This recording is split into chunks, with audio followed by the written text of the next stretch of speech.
Welcome to Conversations. I'm Suresh Kochari. Today, the news is coming in that US President Donald Trump mentioned India in his address to the joint session of Congress. And it is not surprising why he did it.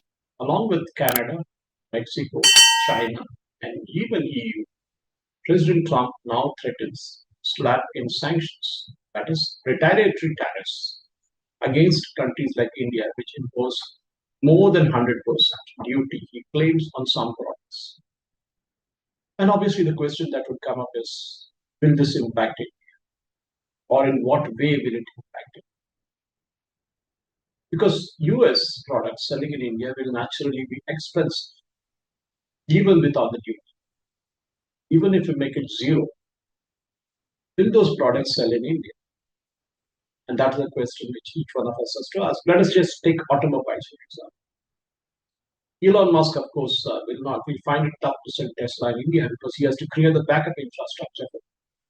In any case, he said he will make them in India, maybe in a CKD condition, that's a completely knocked down condition. He'll get them and assemble them in India. But in the short term, in the long term, he will have to set up a factory in India. If he's looking to exit China, which is not because China, he's selling their kits, hot kits.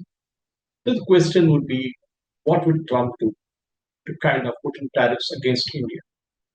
What products would that be? Pharmaceuticals, because India exports big time into pharmaceuticals into the United States. Will that be a major thing? Because if he does that, then the US consumers will have to pay a lot more for the medicines, for the drugs they buy. Just like what is happening with the imports coming in from Canada and Mexico. Canada, for example, supplies a lot of components that go into making of automobiles in the US. They run the entire supply chain. And suddenly, if all that is stopped, one, US will have to find their own manufacturers who will make those products. Two, they will have to wait for a long time if the supply chain breaks down. And we saw that during COVID. In case of India, it will be interesting to watch how Prime Minister Modi deals with it. For one, Harley Davidson has been a sticking point, and President Trump has been using that as a brand to say how India discriminates. Well, India does discriminate. There's no doubt about it. The question is it worth fighting that? And that's a question even I have to ask. In a series, I will examine over the next 2 days specific categories where we are likely to face a pushback. And definitely, when we are talking of imports from the US, apart from automobiles, what do we get? Almonds, maybe pistachios, maybe other products like fruits we get from there, avocado, for example. But then all these are available in India. Avocado cultivation is happening big time even in the state of Telangana where I am. So what is it that President Trump is trying to do? One, he's trying to disturb the existing world order of business, which saw US as a huge market. The flip side is also that India is also a huge market. You can't expect, for example, President Trump can't expect the American companies like Apple to bring their phones from outside and sell it in India because India, they're already making it. In fact, they're exporting it from India. Well, the one field they can really talk big is chips because India is still building up the infrastructure for making chips. It'll take some time. It's not easy. In the US too, we saw a big announcement yesterday with the Taiwanese firm coming and investing, say, hundreds of millions of dollars there. This is a major problem with President Trump is that he should realize in the short term, it is going to hit. The inflation is going to go through the roof. American consumers will have to pay a lot more. What about India?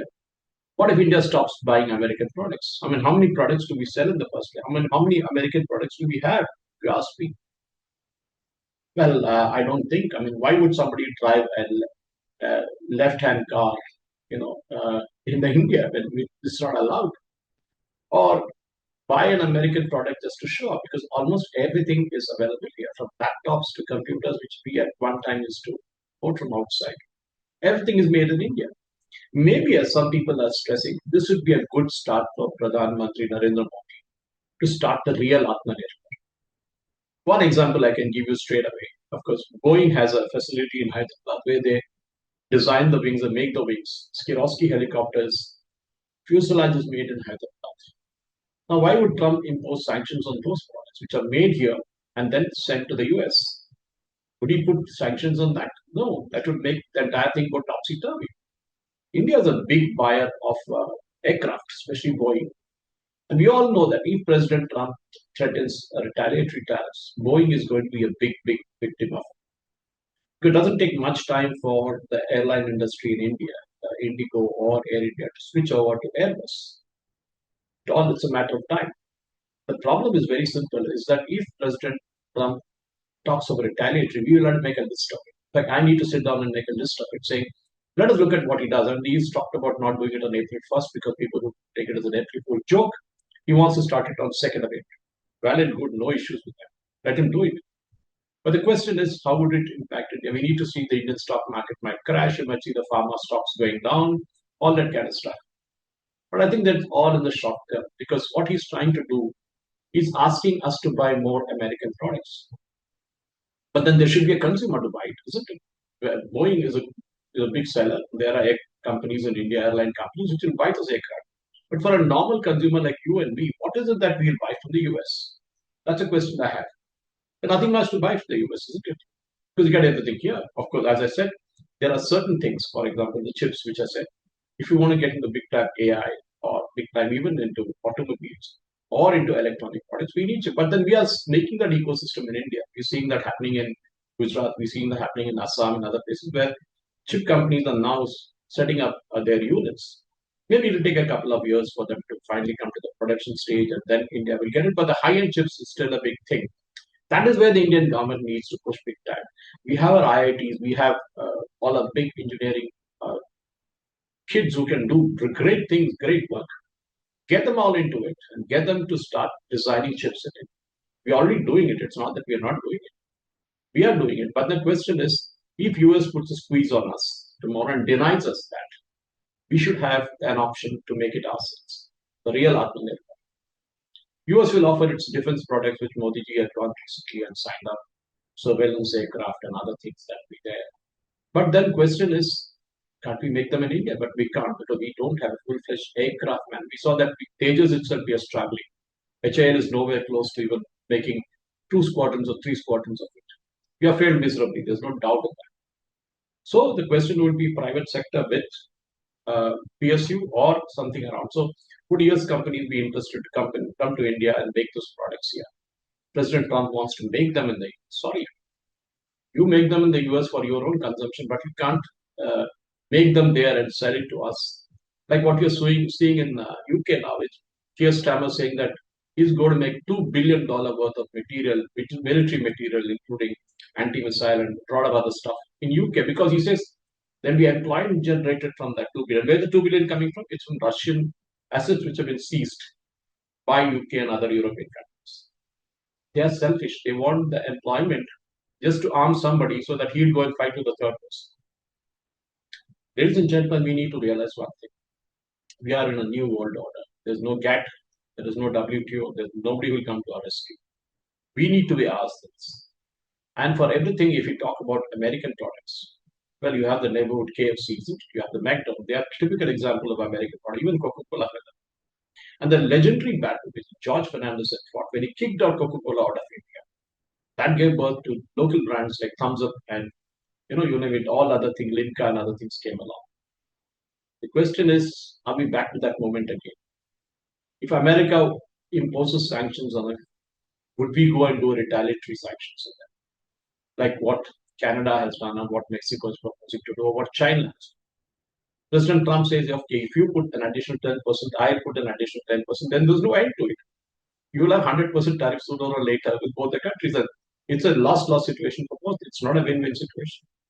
So the question now that will come up is obviously India needs to think with a cool. For example, our agriculture products, we are not able to sell it to US because US claims we subsidize our farmers heavily, which is true. From fertilizers to bank loan write-offs to input cost subsidy, everything we are subsidizing because the farming is not a profitable business. But then the question comes is, would we, for example, react if tomorrow Ukraine opens up its grain fields after the war is over? What happens then? The world changes suddenly. But Trump says, I'll buy everything from Ukraine. I don't need anything from anybody else. He'll strike a mineral steel which is going to do anything. Long story short, I think what is going to happen now in the next 1 week to 2 weeks before we hit the April second deadline, we have almost a month and a half, more than a month and a half to think about it. What are the products that are going to be on the chopping block? Where can India reduce? For example, I was all for reducing the duty on Harley Davidson. We don't make Harley Davidson kind of bikes in India, isn't it? We don't make those kind of stuff. We make ordinary bikes, good bikes, not the old Hero Splendor kind of stuff or the Bajaj Chetak scooters. We make good bikes, but then Harley Davidson is in a class of its own. If there are buyers for it, let them go for it. There's no issue. There will be buyers. There will be rich people who want to, no matter how much you price it at, they will still buy it. Okay. President Trump is floating something very similar called a gold card. He knows there will be people prepared to pay $5 million, which is I think approximately around 43 crore Indian rupees as of today's exchange rate. But then the question is, what happens after that? Anyway, that's a different story. We will handle it in a different episode. But right now, my main concern, if you ask me, is which Indian industry is going to get hit? Is it going to be a metal industry? Are we going to do steel? That's a question there. We don't have big deposits of aluminum anywhere. Bauxite is there, but internal consumption itself is pretty heavy. China will start trading with India tomorrow and say, okay, well, let's have a playground, even playing. I'll give you metals and you kind of take it because I'm not able to sell it in the US. That is a different thing altogether. Every other country is looking at India. That's why you saw the other day the EU commissioner was here saying that she would like to trade with India. We need to have an FTA with them by the year end. We are a huge market, 140 crore people. That's a big market to sell. That is why mobile phone companies are here. That is why you see IT companies, in a sense, IT hardware companies out here. Everybody is here. Automobile companies are here. Very few automobile companies have failed in India. Maybe something like Ford has failed in India for very obvious reasons. They couldn't get the market right. But the question is, what happens if President Trump says, okay, India is selling, hypothetically, automobiles in the United States. We will put a tariff on that. So they will sell in the domestic market. The Indian domestic market itself is pretty huge. Or we'll sell it to East Asian economies or even Africa. The fun will come, not now. The fun will come when the Ukraine war ends and the world goes back to a status quo as it was before. Russia will start flexing its muscle. Russia has got huge deposits of rare earths. If they start offering it to the United States or even to India for that matter, or the defense exports, like they start offering the latest versions of their fighter aircraft, as was exhibited during the Bangalore Aero, then what happens? Su-35s and others. It's going to be a big game changer. President Trump has just announced it. There's no list on cards right now. We need to see which industries will get impacted, how much of tariff to be charged. And if you ask me, there should be no tariff. Why should we protect the local Indian industry unless they need protection? For example, farming needs a lot of protection because if the US comes and starts dumping rice and wheat in India, then our local farmers' prices will get hit big time. That is something that we cannot allow. We need to protect that part of it. Doesn't matter. Even if you're not able to sell to US tomorrow as a retaliatory tariff, we have other markets to sell. And in fact, we have our own problem of not being allowed to sell even onions outside the country. We have a lot of restrictions in that. Then there are Asian nations which are starving, which are ready to pay Bangladesh, Pakistan, and a lot of other countries, Sri Lanka, and Maldives. They'll buy from us, not an issue. Maybe we need to have a regional trading bloc. We already have with the most favored nation with some countries. Again, as I say, long story short, let us now draw up a list of items that we feel that India needs to be careful about, because if the retaliatory tariff kicks in, that is where the problem comes. Over the next few episodes, I will delve deep into this subject. This is only an introductory part, which I heard this morning when President Trump, I heard him live, watched him live, speaking to the US Congress, rather long address, over an hour and a half, and in which he is mostly catering to a domestic audience. He was addressing the Americans, and to a part he was addressing other nations too. At the end of the day, President Trump wants to make America great again. I have no issue with that. He can do that. He can make America great double all over it.